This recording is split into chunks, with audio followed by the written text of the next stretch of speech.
Hello, my name is Sarah Schroeder and I'm the Senior EPR Data Quality Training Facilitator for Education at Bradford Teaching Hospitals. In this video, I will be going through how to discharge to Mortuary, as well as how to register into Mortuary, and then discharging from Mortuary.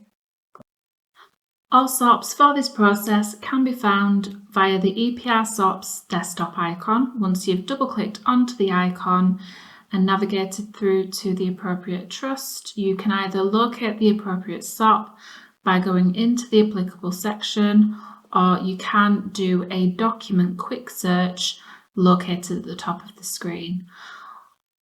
All titles for the SOPs covered within this video will be provided in the description box below, as well as timestamps if you wish to skip to this section. In order to discharge a patient as deceased, you will need to ensure that you have inserted the smart card and logged it in via the Cerner smart card.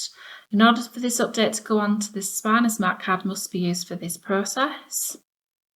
You can then navigate through to the ward where the patient is currently admitted, and the house icon on the bed will indicate the current clinical discharge status. This can be viewed by hovering over the house icon. From the discharge list, you can then access the patient and ensure that the status is either in a requested or started status, depending on the clinical details inputted by the clinicians within the power chart depart process. From here, you can hover over the patient, come into the drop down to the left of the patient, into the discharge, and if it has not already been started, you can then start the discharge. In this case, it has changed the status from a requested state into a started state. The next stage is to come back to this drop down, into the discharge. We are going to dispatch transport. This will request a porter to come and collect the patient. It has inserted the current location of the patient, and we then need to input where the patient is going to.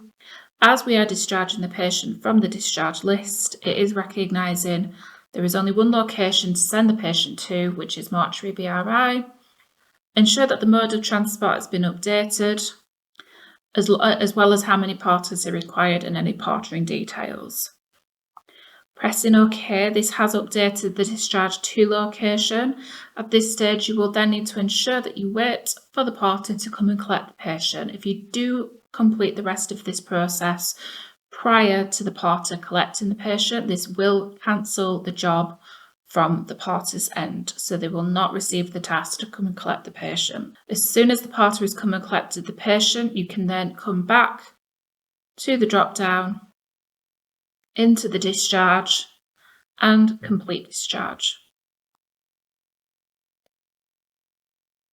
This has now updated the status as patient departed, and it has also got a red dot on the house icon. The final step is to come back to the drop down and into PM conversation and discharge patient. This will launch the discharge conversation, and the discharge information should pull through from the clinical depart process within PowerChart. It is confirming if I have the correct patient and the correct encounter for the discharge, which I do, so I'm going to press yes to that. As the discharge information has already been populated within the clinical depart process within PowerChart, this does pull through the information within this window. The first drop down is the mortuary drop down. If the patient was sent to our mortuary department, you can select yes to this window, and this will put the patient onto the mortuary registration list. If the patient has not been sent to our mortuary department, then you would click no. Ensure that the discharge date and time is the exact same as the deceased date and time. From here, you can press OK. Bed status will change to dirty, and once it has been cleaned, it can then be marked back to available. In order to register a patient into mortuary, you must first ensure that the PM office has been opened, and from within the work list, you can navigate through to the mortuary registration list. From this window, you can then enter the relevant location details as well as the date range required. Once you have selected OK to the previous window, it will then launch with the patients who are currently on the mortuary registration list. Right-click onto the patient you wish to register into mortuary, and select the mortuary registration. Complete all of the yellow mandatory fields within this window. In my case, I need to select the mortuary location.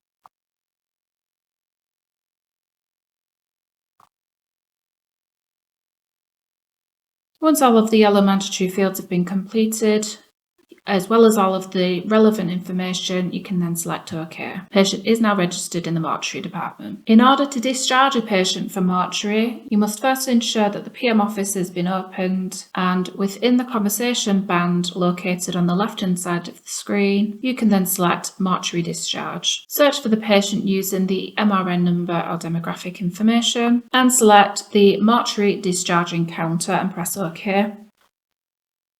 This will then launch the mortuary discharge conversation, in which you will need to ensure that all of the yellow mandatory information has been completed. Once all of the yellow mandatory fields, as well as any relevant information, has been entered, you can then select OK, and this has now discharged the patient from mortuary.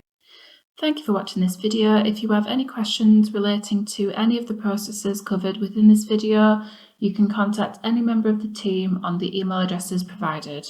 Alternatively, you can email epr.dqtraining@bthft.nhs.uk. This email account is monitored by the entire EPR training team and it is monitored daily.